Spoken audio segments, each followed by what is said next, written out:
നമസ്കാരം. Venice tournament മറ്റു വീഡിയോയിലേക്ക് എല്ലാ പ്രിയപ്പെട്ട പ്രേക്ഷകർക്കും ഹൃദയം നിറഞ്ഞ സ്വാഗതം. വളരെ പ്രധാനപ്പെട്ട ഒരു വാർത്തയാണ് ഇന്ന് പ്രിയപ്പെട്ട പ്രേക്ഷകരിലേക്ക് വെക്കുന്നത്. ഇത് അത്ര കൊണ്ട് സിമ്പിളായിട്ട് നമ്മൾ ആരും കരുതണ്ട. ഇവിടെ ABC ന്യൂസ് മലയാളം എന്ന് പറയുന്ന ഒരു യൂട്യൂബ് ചാനലുണ്ട്, ഒരു ഓൺലൈൻ ചാനലുണ്ട്.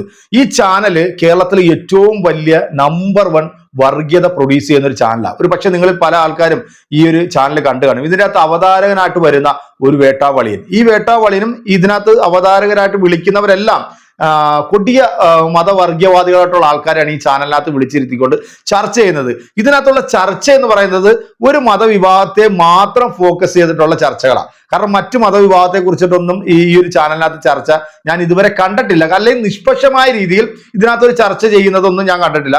പ്രത്യേക ഒരു മതവിഭാഗത്തെയും മതവിഭാഗത്തിൽപ്പെട്ടിട്ടുള്ള ആൾക്കാരും ഒക്കെ എന്തെങ്കിലുമൊക്കെ തെമ്മാടിത്തരങ്ങൾ എവിടെങ്കിലുമൊക്കെ കാണിച്ചു കഴിഞ്ഞാൽ അതിനെയൊക്കെ പൊക്കി പിടിച്ചുകൊണ്ട് വന്ന് ഒരു സംഭവമായിട്ട് വന്നിരുന്നുകൊണ്ട് ചർച്ച ചെയ്യും. പിന്നെ ഈ ABC ന്യൂസിന് മാത്രം കിട്ടുന്ന ചില വാർത്തകളുണ്ട് കേട്ടോ. ആ വാർത്തകളൊന്നും നമ്മൾ കാണാതെ വരും. കാരണം ഇവിടുത്തെ ഇന്ത്യയിൽ പ്രവർത്തിക്കുന്ന ഒട്ടനവധി മാധ്യമങ്ങൾ ഉണ്ടെങ്കിലും അവർക്ക് ആർക്കും കിട്ടാത്ത ചില സത്യങ്ങൾ ഈ ഒരു ABC എന്ന് പറയുന്ന ഈ ഒരു ചാനലിനകത്തൂടെ ഇങ്ങനെ സാധാരണ പുറത്തു വിടാറുണ്ട്.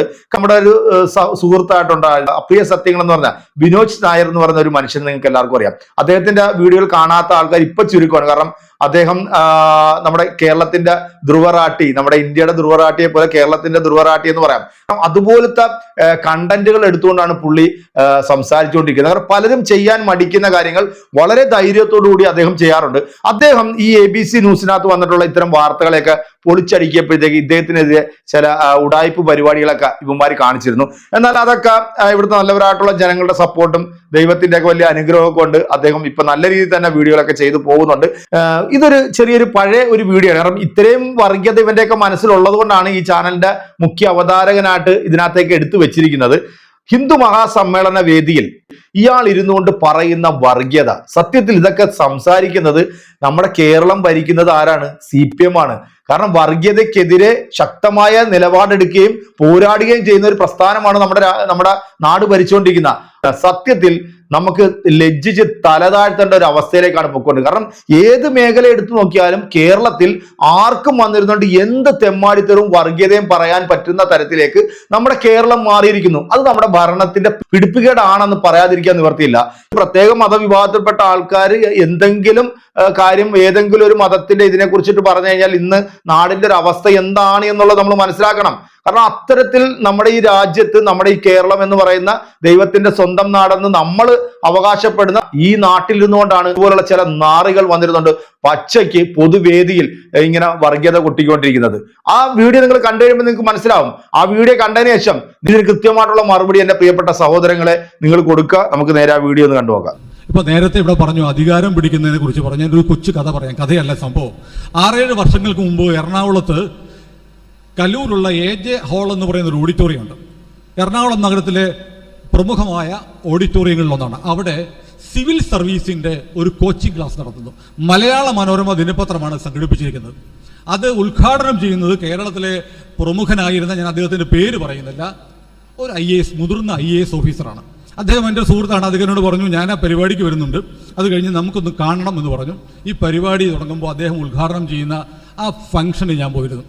പരിപാടിയെല്ലാം കഴിഞ്ഞു. അദ്ദേഹം ഇറങ്ങി വന്നിട്ട് പറഞ്ഞു ഉച്ചയ്ക്ക് നമുക്ക് ഒന്നിച്ച് ഭക്ഷണം കഴിക്കാം എന്ന് പറഞ്ഞു. ഞങ്ങൾ ഭക്ഷണം കഴിക്കാനിരിക്കുകയാണ്. ആ മുതിർന്ന IAS ഓഫീസർ എന്നോട് ചോദിച്ചു, നിങ്ങൾ ആ പ്രോഗ്രാം കണ്ടായിരുന്നോ? അപ്പോൾ ഞാൻ നിഷ്കളങ്കമായി, എനിക്ക് അത്ര ഇന്നത്തെ മനസ്സെനിക്ക് അങ്ങനെയില്ല, ഞാൻ പറഞ്ഞു നിഷ്കളങ്കമായി പറഞ്ഞു ശ്രദ്ധിച്ചു, നല്ല പരിപാടിയായിരുന്നു. അല്ല അതിൻ്റെ ഒരു ക്രൗഡിനെ ശ്രദ്ധിച്ചോ? ഞാൻ പറഞ്ഞു ശ്രദ്ധിച്ചു. പെൺകുട്ടികളാണല്ലോ കൂടുതലും. അതല്ല വേറൊരു കാര്യം ശ്രദ്ധിച്ചോ? ഞാൻ പറഞ്ഞില്ല. അദ്ദേഹം പറഞ്ഞു അതിൽ പങ്കെടുത്ത പെൺകുട്ടികളിൽ മഹാഭൂരിപക്ഷവും തട്ടമിട്ടവരായിരുന്നു. പങ്കെടുത്ത ആളുകളുടെ പാർട്ടിസിപ്പൻസിന്റെ ലിസ്റ്റ് നോക്കിയപ്പോൾ അതിൽ മഹാഭൂരിപക്ഷവും ഒരു പ്രത്യേക വിഭാഗത്തിൽപ്പെട്ടവരായിരുന്നു. സംഗതി മനസ്സിലായോ? അതായത് ഒരു പാകിസ്ഥാനും വേണ്ട, ഒരു ജനസംഖ്യാ ഭൂരിപക്ഷവും വേണ്ട, അടുത്ത 10-15 വർഷം കഴിഞ്ഞാൽ ഏത് നരേന്ദ്രമോദിയോ യോഗി ആദിത്യനാഥോ അമിത്ഷായോ ഇന്ത്യ ഭരിച്ചാലും ഇന്ത്യയുടെ ഭരണയന്ത്രം കൈയാളാൻ പോകുന്നത്, സിവിൽ സർവീസ് എന്ന് പറയുന്നത് ഒരു പ്രത്യേക വിഭാഗത്തിന്റെ പക്കലായിരിക്കും. അതിനുവേണ്ടി വളരെ ബോധപൂർവം നമ്മുടെ രാജ്യത്ത് ആസൂത്രിതമായ നീക്കങ്ങൾ നടക്കുന്നുണ്ട്. എന്നിട്ട് ഈ മുതിർന്ന IAS ഓഫീസർ എന്നോട് പറഞ്ഞു, ഞങ്ങൾ ഞങ്ങളുടെ പള്ളികളിൽ, ഇത് ഞാൻ പറയുമ്പോൾ ഒരുപക്ഷെ മുതിർന്ന IAS ഓഫീസർ ആരാണെന്ന് ചിലർക്കൊക്കെ മനസ്സിലാവുമായിരിക്കും, എങ്കിലും ഞാൻ പേര് പറയില്ല. അദ്ദേഹം പറഞ്ഞു, ഞങ്ങളുടെ പള്ളികളിൽ KCYM-നോടൊക്കെ പറഞ്ഞ് സിവിൽ സർവീസിന്റെ കോച്ചിങ് ക്ലാസ്സുകൾ ആരംഭിക്കാൻ പറഞ്ഞിട്ടുണ്ട്. നിങ്ങളൊരു കാര്യം ചെയ്യണം, നിങ്ങളുടെ സുകുമാരൻ നായരോടും ആ വെള്ളാപ്പള്ളിയോടും ഒക്കെ പറഞ്ഞിട്ട് ഇത്തരം കാര്യങ്ങൾ അവിടെ ഒന്ന് ചെയ്യാൻ പറയണം. എനിക്ക് ചിരി വന്നു, കാരണം അവരുടെയൊക്കെ പണി ഇതാണല്ലോ. എങ്ങനെ 4 ചക്രം തട്ടി പോക്കറ്റിലിടാമെന്ന് നോക്കുന്ന മഹാരഥന്മാരോട് പോയിട്ടാണ് നമ്മുടെ രാജ്യത്തിന്റെ ഭാവി, ഈ രാജ്യത്തെ ഹിന്ദുക്കൾക്ക്, ഈ രാജ്യത്ത് മനുഷ്യരെ പോലെ ജീവിക്കാനുള്ള അവസ്ഥ ഉണ്ടാക്കാൻ വേണ്ടി വിദ്യാർത്ഥികളെ ഫോക്കസ്ഡ് ആക്കി സിവിൽ സർവീസ് പോലെയുള്ള കാര്യങ്ങളിലേക്ക് തിരിച്ചുവിടാനുള്ള പരിശീലനം കൊടുക്കണമെന്ന് പറയാൻ പറ്റിയ മഹാപ്രതിഭകളാണല്ലോ ഈ പേര് പറഞ്ഞ 2 പേർ. അതുകൊണ്ട് അതിൻ്റെ ഗതിയോർത്ത് ഞാൻ ചിരിച്ചു. ഞാൻ പറഞ്ഞു വരുന്നത്, നമ്മൾ കാണാത്ത തരത്തിൽ നമ്മുടെ രാജ്യത്ത് വലിയ ഒരു ആസൂത്രിത നീക്കം നടക്കുന്നുണ്ട്. സത്യത്തിൽ ഇവനിക്ക് നല്ല രീതിയിലുള്ള കടിയാണ്. അപ്പൊ ആ കടി എന്താണെന്നുള്ളത് നിങ്ങൾക്ക് മനസ്സിലായല്ലോ അല്ലെ? പച്ചയ്ക്ക് വർഗീയതയാണ് ഈ ഹിന്ദു മഹാസമ്മേളന വേദിയിൽ ഈ ഒരു ഊള ഇങ്ങനെ വിളിച്ചു പറഞ്ഞിരിക്കുന്നത്. അതായത് ഇവിടുത്തെ മുസ്ലിം മതവിഭാഗം, അത് എടുത്തു പറയാം, മുസ്ലിം മതവിഭാഗം പണ്ടൊക്കെ പഠിത്തത്തിൽ പുറകോട്ടായിരുന്നു. പക്ഷെ ഇപ്പം അവരെല്ലാവരും പഠിക്കുന്നുണ്ട്. ഇപ്പൊ മലപ്പുറം ജില്ല എടുത്ത് നോക്കുകയാണെന്നുണ്ടെങ്കിൽ വിദ്യാഭ്യാസ മേഖലയിൽ ഏറ്റവും വലിയ പുരോഗതി കൈവരിക്കുന്ന ഒരു സംസ്ഥാനമായിട്ട് മലപ്പുറം ജില്ല മാറിയിട്ടുണ്ട്. അപ്പൊ അതൊക്കെ ഇവിടുത്തെ ഒരു ചില വിഭാഗം ആൾക്കാർ, അതായത് ഇത്തരത്തിലുള്ള കടിയുള്ള വർഗീയത കൊണ്ട് നടക്കുന്ന ഇതുപോലെ ചില വേട്ടാവളിയന്മാർക്ക് അങ്ങനെ തോന്നും. അത് സ്വാഭാവികം. അവൻ കഥയാണ് വിവരിക്കുന്നത് കേട്ടോ. ആരോ ഒരാൾ പറഞ്ഞു പോലും, ആംബിയർ ഉണ്ടെങ്കിൽ നട്ടലുണ്ടെങ്കിൽ അവന്റെ പേരും കൂടെ പറയാൻ നീയൊക്കെ തയ്യാറാകണം. കാരണം ഇതൊക്കെ ഇങ്ങനെ മെനഞ്ഞു കൊണ്ടുവന്നും ഇവിടുത്തെ ഒരു മതവിഭാഗത്തിന്റെ മനസ്സിലേക്ക് വർഗീയത കുത്തി നിറയ്ക്കുന്ന രീതിയിൽ, അല്ലെങ്കിൽ ഇവിടെ ഇവർ വന്നു കഴിഞ്ഞാൽ ഈ രാജ്യം അപകടത്തിലായി പോകും. ഇനി വരാൻ പോകുന്ന അല്ലെ തന്നെ പറഞ്ഞു തുടങ്ങിയിട്ടുണ്ട്, 2045 ആകുമ്പോഴത്തേക്ക് ഇന്ത്യ കീഴടക്കുന്നത് മുസ്ലിങ്ങളായിരിക്കുമെന്ന്. സത്യത്തിൽ ഈ മുഗൾ ചക്രവർത്തിമാർ ഏതാണ്ട് 600 വർഷത്തോളം ഭരിച്ചു എന്നുള്ള ചരിത്രം നമ്മുടെ മുന്നിലുണ്ട് അല്ലെ? അന്ന് ആ മുഗൾ ചക്രവർത്തിമാർ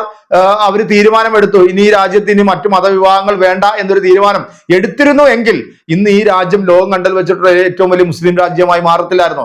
ഇപ്പൊ നമ്മൾ ഗൾഫ് രാജ്യങ്ങൾ എടുത്തു നോക്കിയോ, അവിടെ വലിയ വലിയ അമ്പലങ്ങൾ, വലിയ വലിയ ക്രൈസ്തവ ദേവാലയങ്ങൾ, ബുദ്ധന്മാരുടെ അമ്പലങ്ങൾ, ഇതൊക്കെ അവിടെ കെട്ടിക്കൊടുക്കുന്നുണ്ട്. ആണെങ്കിൽ ആ രാജ്യത്തൊന്നും ഇത് വേണ്ടാന്ന് അവർ തീരുമാനിച്ചപ്പോൾ. അപ്പം ഇതുപോലെ നെറേറ്റീവ് ആയിട്ടുള്ള കാര്യങ്ങൾ പറഞ്ഞു കൊടുത്തുകൊണ്ട് ഇവിടുത്തെ ഈ സാധാരണക്കാരായിട്ട് നിൽക്കുന്ന, അതായത് മനസ്സ് ഈ ചാഞ്ചാടി നിൽക്കുന്ന ആൾക്കാരുടെ മനസ്സിലേക്ക് പച്ചയ്ക്ക് വർഗീയത കുത്തി നിറയ്ക്കുന്ന നികൃഷ്ട ജീവികളാണ് ഇതുപോലുള്ള ചില പരമ ഊളകൾ. വിഷയത്തൊക്കെ വളരെ ഗൗരവമായിട്ട് ചർച്ച ചെയ്യേണ്ട ഒരു വിഷയം തന്നെയാണ്. കാരണം ഇതൊക്കെ ഇവിടുത്തെ സർക്കാർ നല്ല രീതിയിൽ നിലപാടെടുക്കണം. അല്ലെങ്കിൽ ഈ രാജ്യത്തിന്റെ അപകടം, അല്ലെങ്കിൽ രാജ്യത്തിന്റെ നാശമാണ് സംഭവിക്കാൻ പോകുന്നത്. കാരണം അതിപ്പോ നമ്മൾ കണ്ടുകൊണ്ടിരിക്കുകയാണ്.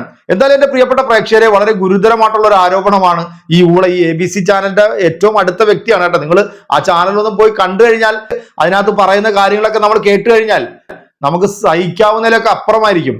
എന്താണ് എന്റെ പ്രിയപ്പെട്ട പ്രേക്ഷകരെ, ഇതുപോലുള്ള വർഗീയ നാറികളെ സമൂഹത്തിൽ ഒറ്റപ്പെടുത്തണം. അത് എല്ലാവരും ചേർന്ന് നിന്നുകൊണ്ട് വേണം ഇവനെയൊക്കെ ഒറ്റപ്പെടുത്താൻ. കാരണം ഇത്രയ്ക്കൊക്കെ പച്ചയ്ക്ക് വർഗീയത വിളിച്ചു പറയുന്ന ഈ ഊളക്കൊക്കെ എതിരെ എന്ത് നടപടികളാണ് നമ്മുടെ ഇവിടുത്തെ സർക്കാർ, അല്ലെങ്കിൽ നമ്മുടെ ഇവിടുത്തെ നിയമ സംവിധാനങ്ങൾ ചെയ്യാൻ പോകുന്നത്? എന്താണെങ്കിലും ഈ ഒരു വീഡിയോയുമായി ബന്ധപ്പെട്ട് നിങ്ങളുടെ അഭിപ്രായങ്ങളും കമന്റുകളും നമ്മുടെ കമന്റ് ബോക്സിൽ അറിയിക്കാൻ മറക്കരുത്. മറ്റൊരു വീഡിയോ കാണാം. ശുഭപ്രതീക്ഷയിൽ നിങ്ങളുടെയൊക്കെ സ്വന്തം.